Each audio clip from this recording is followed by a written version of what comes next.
Você já imaginou viver uma época onde cada grão de arroz era contado com precisão absoluta? Consegue lembrar das histórias que seus avós contavam sobre tempos difíceis que forjaram sua força?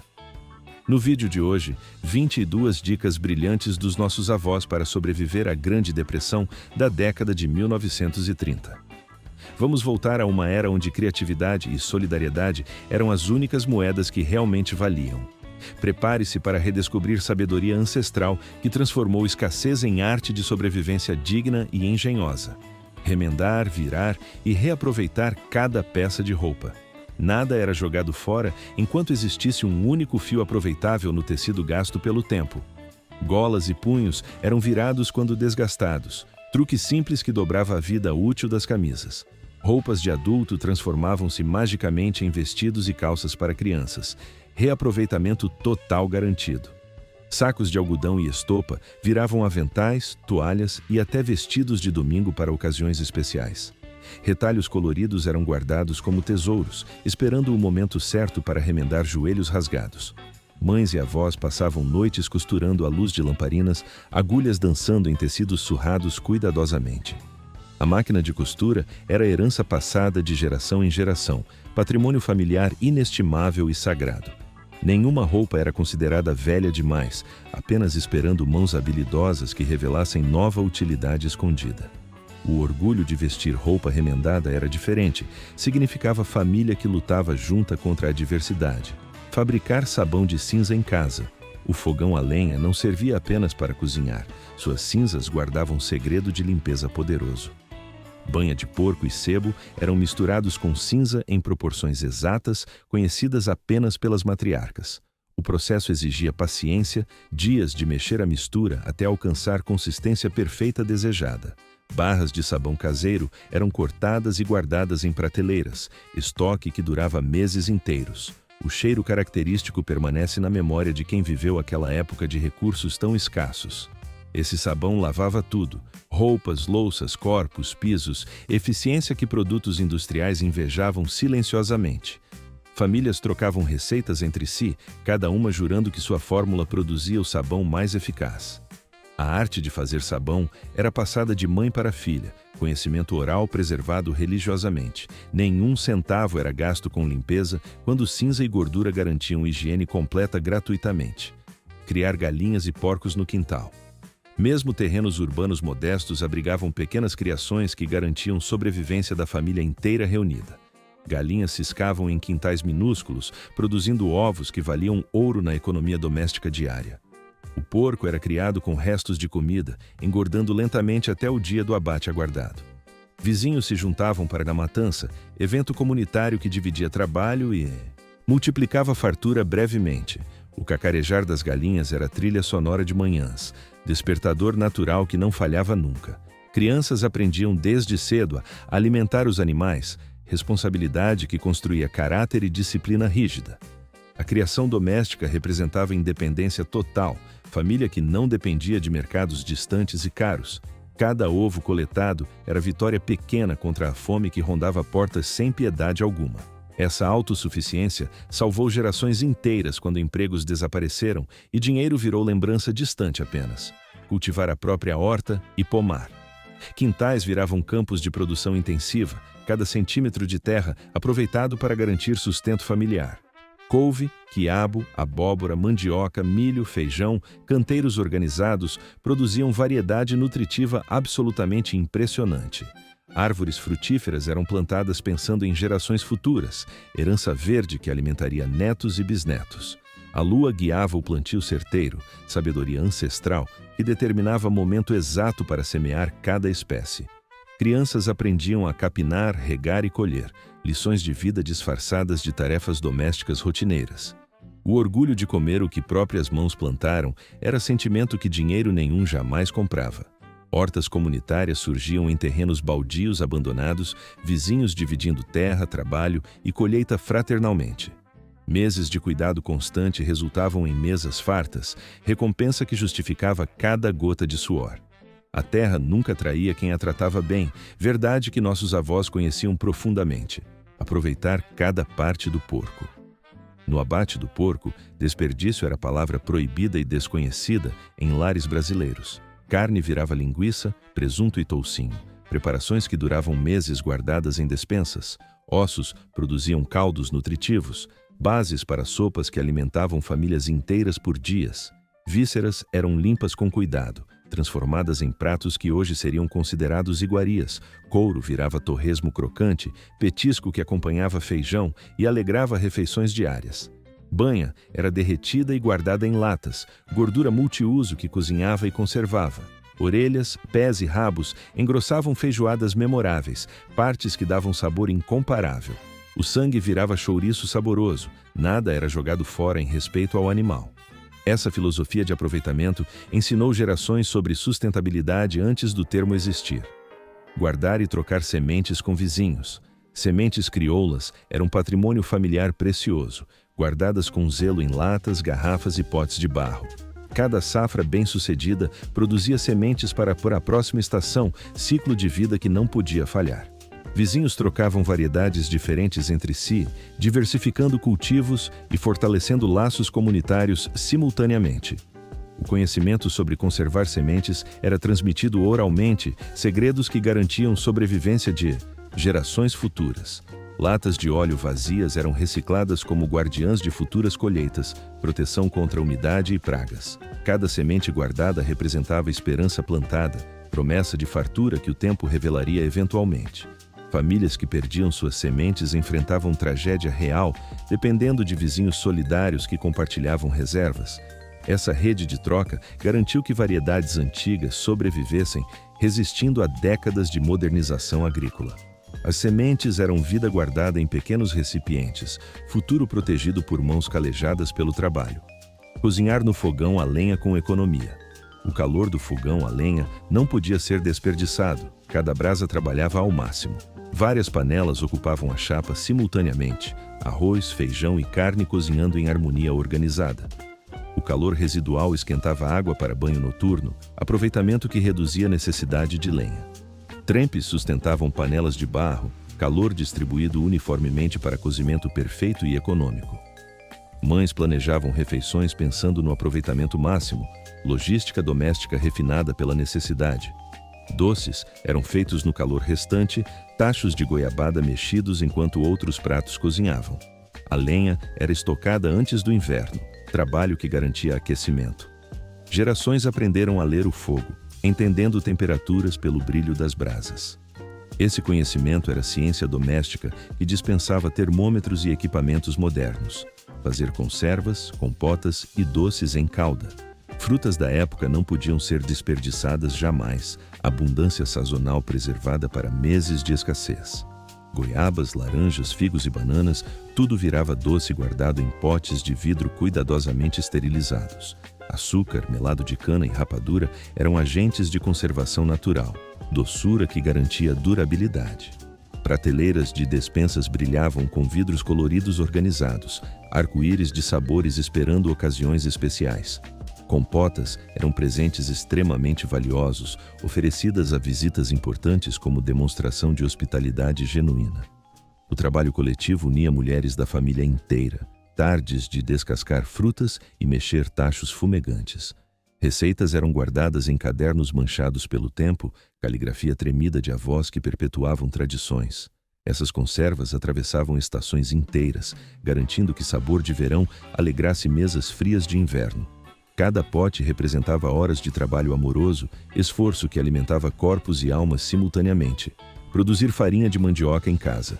A mandioca reinava absoluta nos quintais brasileiros, raiz versátil que alimentava milhões de famílias carentes. Ralação manual exigia força e paciência enormes. Mandiocas transformadas em massa branca pronta para prensagem. Prensas artesanais extraíam o líquido venenoso, tipiti indígena que separava amido da fibra vegetal valiosa. Torração em fornos de barro. Produzia farinha dourada e torrada, acompanhamento obrigatório de toda a refeição brasileira. O processo inteiro durava dias consecutivos, trabalho familiar que envolvia todas as gerações em produção. Farinha de mandioca era moeda de troca legítima, produto que valia tanto quanto dinheiro em espécie. Casas de farinha comunitárias reuniam vizinhos animados, equipamentos compartilhados que beneficiavam comunidades inteiras organizadas. Esse conhecimento ancestral indígena garantiu que fome não vencesse famílias que dominavam a arte da mandioca. A farinha era vida transformada, raiz humilde que alimentou o Brasil nos momentos mais difíceis.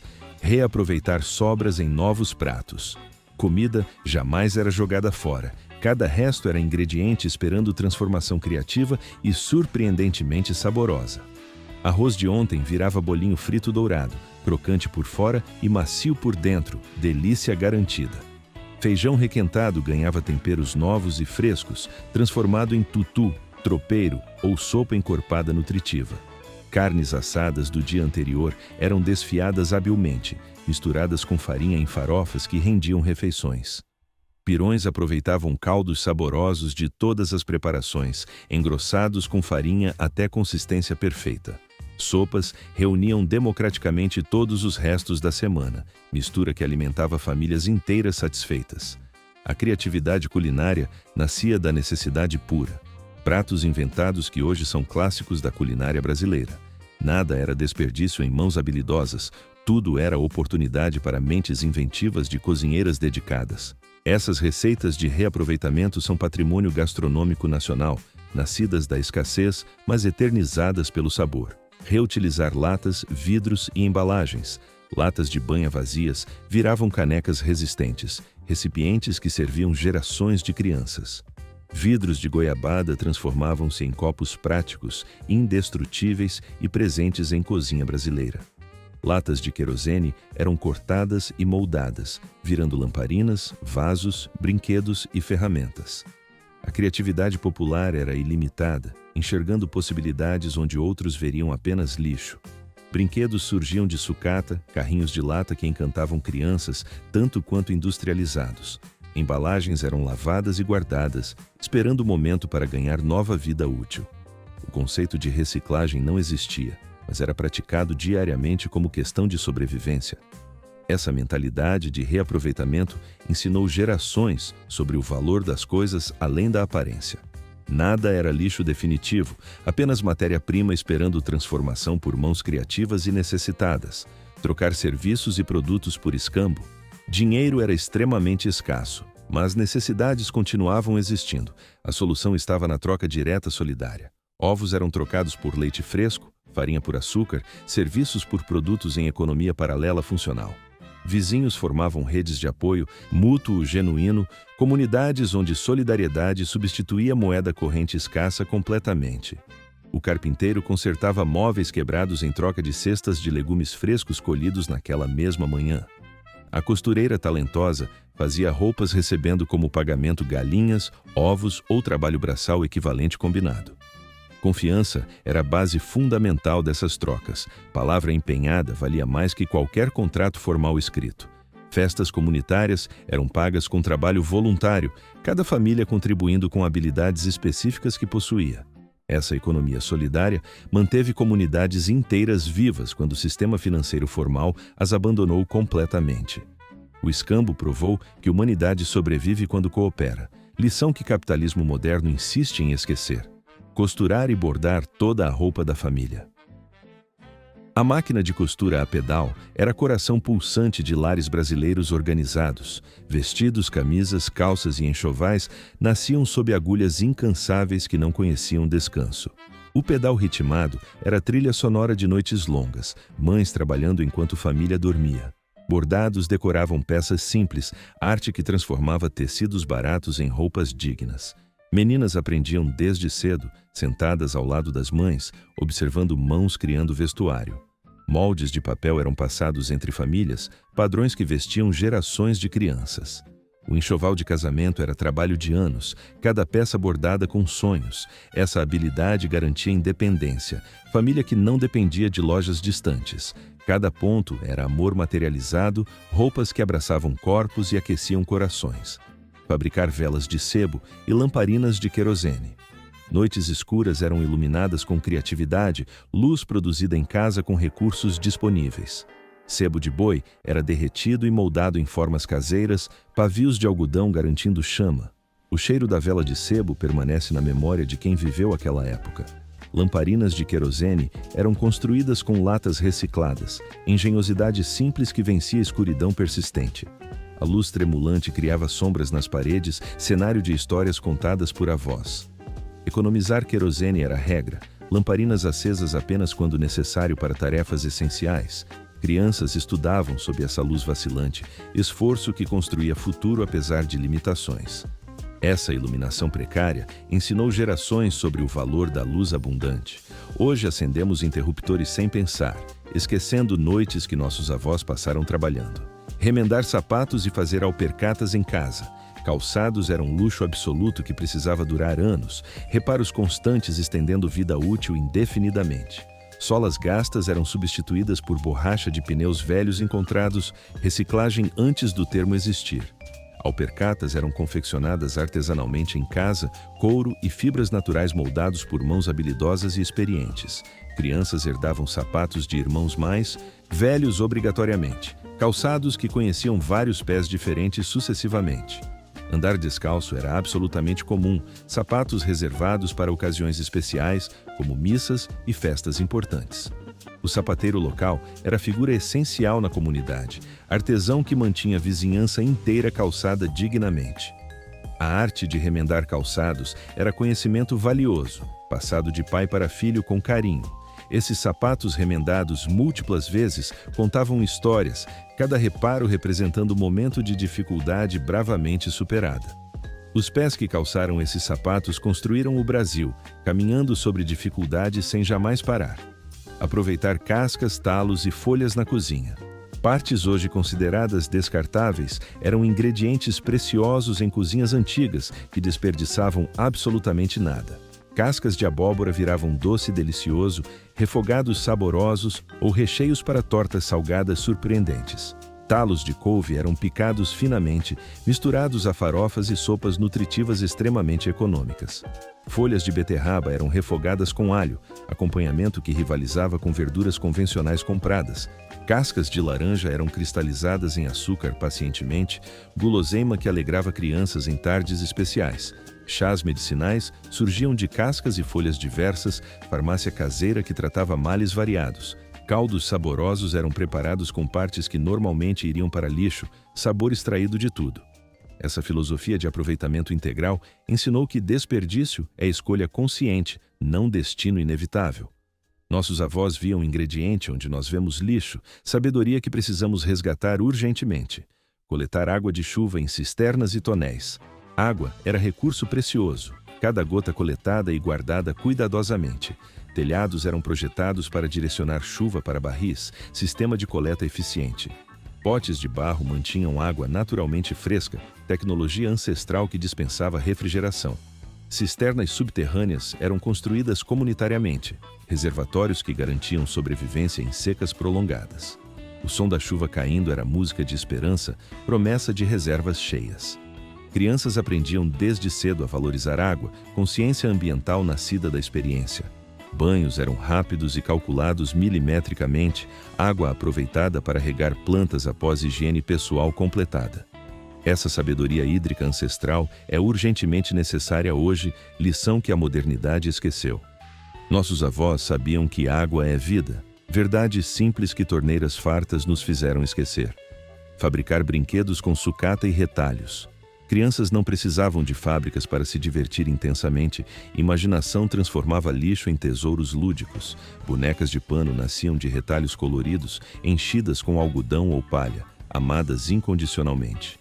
Carrinhos de lata corriam velozes por quintais de terra, veículos que imaginação transformava em máquinas. Petecas eram feitas com palha de milho seca e penas de galinha, brinquedo brasileiro eternizado.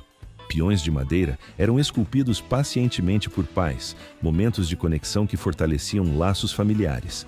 Bilboquês desafiavam coordenação motora, brinquedos simples que entretinham por horas sem necessidade de tecnologia. O valor do brinquedo nunca estava no preço, mas na história de sua criação artesanal. Essas crianças aprenderam verdade essencial. Diversão não se compra em lojas, se cria com criatividade. Brinquedos feitos por mãos de pais carregavam amor que nenhuma fábrica consegue embalar em caixas. Preparar remédios caseiros com ervas do quintal. Quintais eram farmácias vivas e completas, plantas medicinais cultivadas com o mesmo cuidado dedicado a alimentos. Chás de hortelã acalmavam dores de estômago imediatamente, folhas frescas colhidas e fervidas na hora. Xaropes de guaco combatiam tosses persistentes eficientemente, remédio que gerações de brasileiros conhecem bem. Cataplasmas de ervas eram aplicados em feridas com cuidado, tratamentos naturais que aceleravam cicatrização. Garrafadas misteriosas guardavam segredos de cura antigos, combinações que apenas curandeiros experientes dominavam completamente. O conhecimento profundo sobre plantas era herança familiar valiosa, passado oralmente através de gerações consecutivas. Crianças aprendiam a identificar ervas desde muito cedo, educação botânica que garantia saúde futura independente. Essa medicina popular salvou incontáveis vidas quando médicos e farmácias eram luxos completamente inacessíveis. O quintal era hospital, farmácia e laboratório, tudo junto no mesmo pedaço de terra. Fazer colchões e travesseiros de palha de milho. Camas confortáveis não exigiam molas ou espumas importadas. Natureza fornecia materiais para sono reparador. Palha de milho seca era ensacada em tecido resistente, colchões que exalavam cheiro de roça. Algodão batido com cuidado preenchia travesseiros macios, maciez que aconchegava cabeças cansadas de trabalho. O ritual de refazer colchões marcava estações do ano, palha renovada garantindo conforto por meses. Crianças dormiam em esteiras simples no chão, corpos acostumados à dureza que hoje parece impossível. O som da palha, acomodando o corpo, era trilha sonora de noites tranquilas. Essas camas simples geraram gerações fortes, provando que conforto excessivo não é necessidade. Sono reparador não depende de colchões caros, mas de consciência tranquila e corpo cansado. Compartilhar ferramentas e utensílios entre famílias.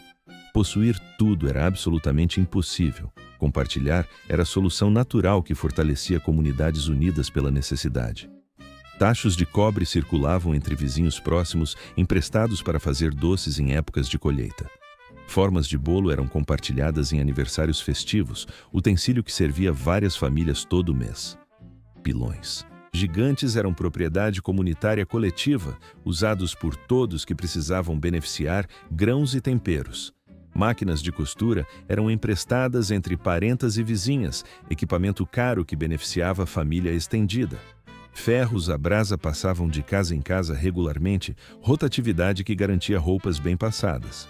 Essa economia colaborativa criava laços impossíveis em sociedades individualistas que surgiram posteriormente no Brasil. A generosidade era regra inquestionável, não exceção rara, valor que construiu comunidades resilientes e unidas. Emprestar era honra, devolver era obrigação sagrada, sistema que funcionava baseado apenas na confiança mútua. Aproveitar a banha de porco para tudo.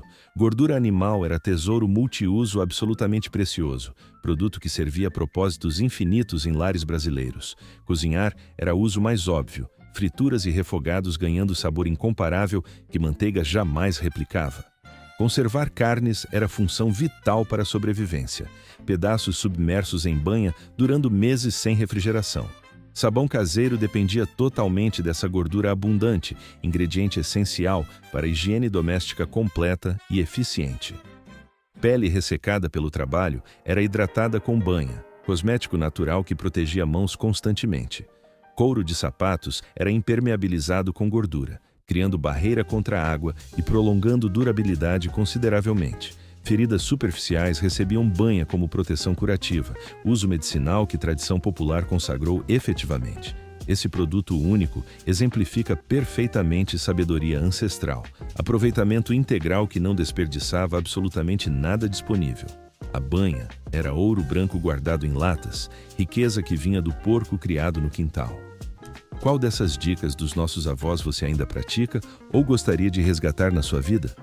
Será que as gerações atuais conseguiriam sobreviver com a mesma criatividade e resiliência de antigamente? Se essa viagem ao passado trouxe memórias de sabedoria familiar, compartilhe com quem também valoriza essas tradições. Deixe seu like para mais histórias sobre a incrível capacidade dos brasileiros de transformar escassez em abundância.